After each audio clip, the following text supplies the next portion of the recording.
Now I am going to dictate a journal passage based on Sir Kailash Chandra's transcription magazine, transcription number 11. Let's start. Sir, several questions raised regarding the Defense Ministry and the External Affairs and Irrigation Ministries have been clarified by my colleagues from those ministries. My task, therefore, has been simplified to the extent before I go to the questions financial and economic raised by several honorable members. I should like to clarify one or two points which are more administrative than economic or financial. One of them was raised by my honorable friend. He raised the question about the recruitment by the assistant superintendent's departmental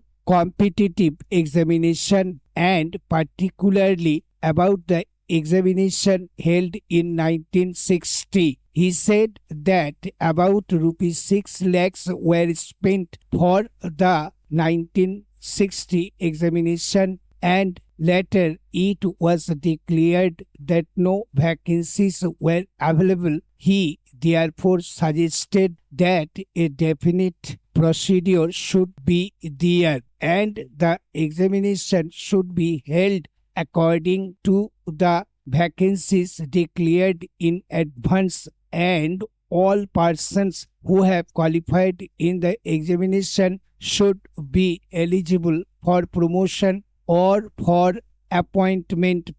Sir, I do not know whether the honorable member knows how these vacancies are filled. He probably refers to the section officers grade in the Central Secretariat Service. This is filled 50% by direct recruitment and 25% by departmental competitive examination open to the assistants, that is the next lower grade, and the rest 25% by promotion of the assistants on the basis of seniority subject to fitness. The examination, therefore, that he was referring to was a departmental competitive examination for filling 25% of the vacancies. It takes about 1 year for the Union Public Service Commission to declare the results of the examination from the time they take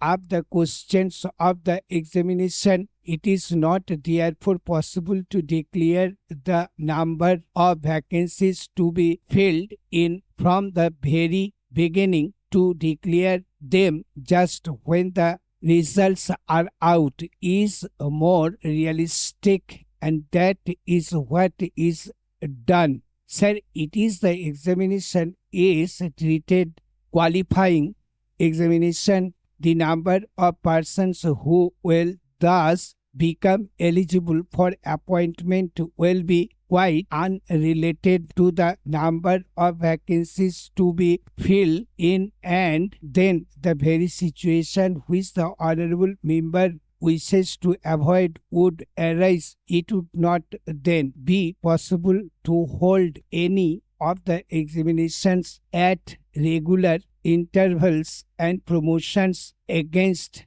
this quota would become very fateful. The honorable member also suggested that the rules for recruitment and promotion, etc., should be uniform for all ministries, whether participating in the Central Secretariat Service scheme or not.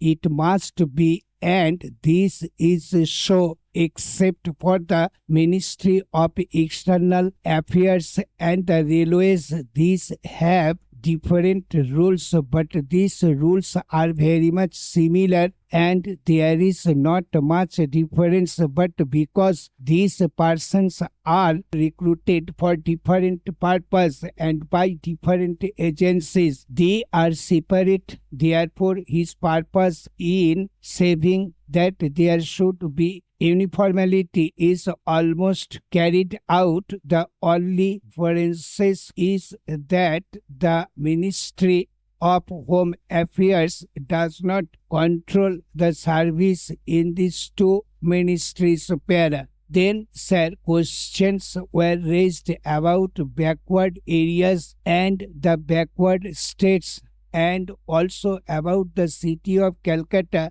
If the budget is properly scrutinized, it would be found that assistance is provided for the states, particularly the backward states, and the Finance Commission, which assesses the overall requirements of the states, takes this into consideration and makes its recommendations, which are carried out every time the Finance Commission's recommendations are received, and they are received periodically according to the Constitution. Sir, I would like to give the total amount paid to the state on this account. The main objective of planning is to create conditions in which living standards are raised in a sufficiently reasonable level,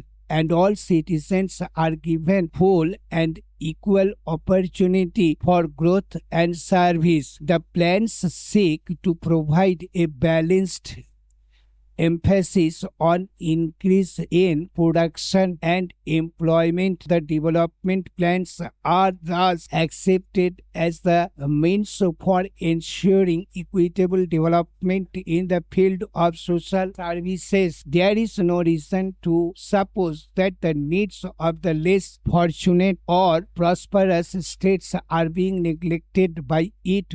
Would not be proper to expect that all these differences could be wiped out. Now, immediately, it must be seen whether we are going towards that very end or not. We are deliberately going towards that end, and we hope and trust that in course of time these inequalities would be wiped out, if not completely wiped out, at any rate they would be lessened. My honorable friend complained about inadequate provision included in the pen for meeting the growing requirements of the city of Calcutta, where even the basic services like water supply, sewage disposal, and drainage were out being augmented, and that the central government was not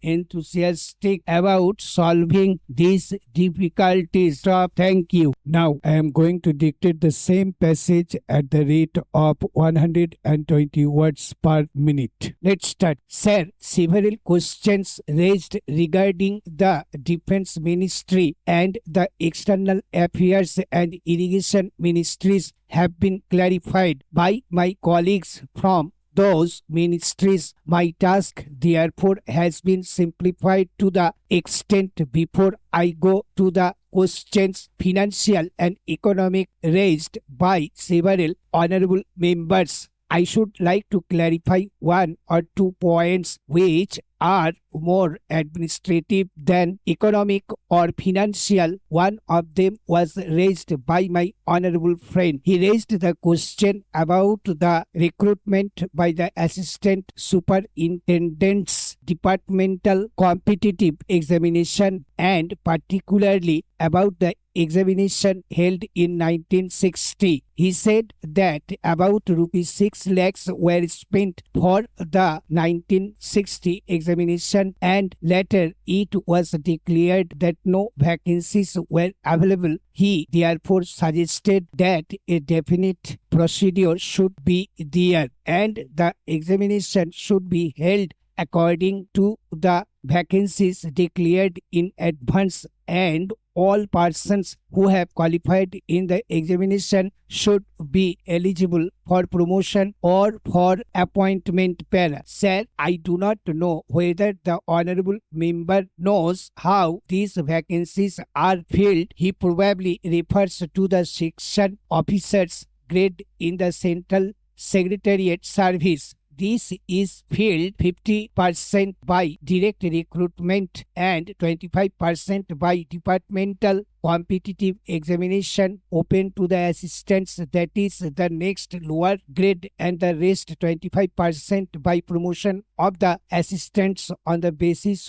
of seniority subject to fitness. The examination, therefore, that he was referring to was a departmental competitive examination for filling 25% of the vacancies. It takes about 1 year for the Union Public Service Commission to declare the results of the examination from the time they take up the questions of the examination. It is not therefore possible to declare the number of vacancies to be filled in from the very beginning. To declare them just when the results are out is more realistic, and that is what is done. Sir, it is the examination is treated qualifying examination. The number of persons who will thus become eligible for appointment will be quite unrelated to the number of vacancies to be filled in, and then the very situation which the honorable member wishes to avoid would arise. It would not then be possible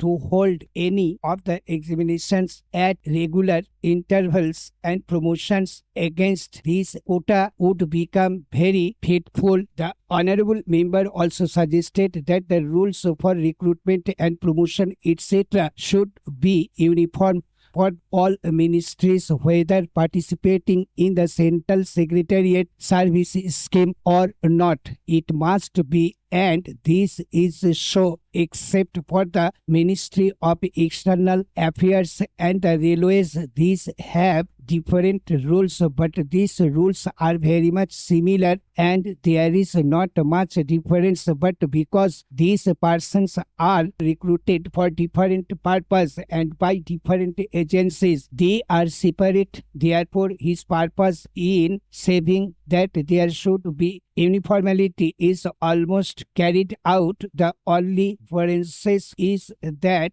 the Ministry of Home Affairs does not control the service in these two ministries. Para. Then, sir, questions were raised about backward areas and the backward states, and also about the city of Calcutta. If the budget is properly scrutinized, it would be found that assistance is provided for the states, particularly the backward states, and the Finance Commission, which assesses the overall requirements of the states, takes this into consideration and makes its recommendations, which are carried out every time the Finance Commission's recommendations are received, and they are received periodically according to the Constitution. Sir, I would like to give the total amount paid to the state on increase account. The main objective of planning is to create conditions in which living standards are raised in a sufficiently reasonable level, and all citizens are given full and equal opportunity for growth and service. The plans seek to provide a balanced emphasis on increase in production and employment. The development plans are thus accepted as the means for ensuring equitable development in the field of social services. There is no reason to suppose that the needs of the less fortunate or prosperous states are being neglected by it. Would not be proper to expect that all these differences could be wiped out. Now, immediately, it must be seen whether we are going towards that very end or not. We are deliberately going towards that end, and we hope and trust that in course of time, these inequalities would be wiped out, if not completely wiped out, at any rate they would be lessened. My honorable friend complained about inadequate provision included in the pen for meeting the growing requirements of the city of Calcutta, where even the basic services like water supply, sewage disposal and drainage were out being augmented, and that the central government was not enthusiastic about solving these difficulties. Thank you.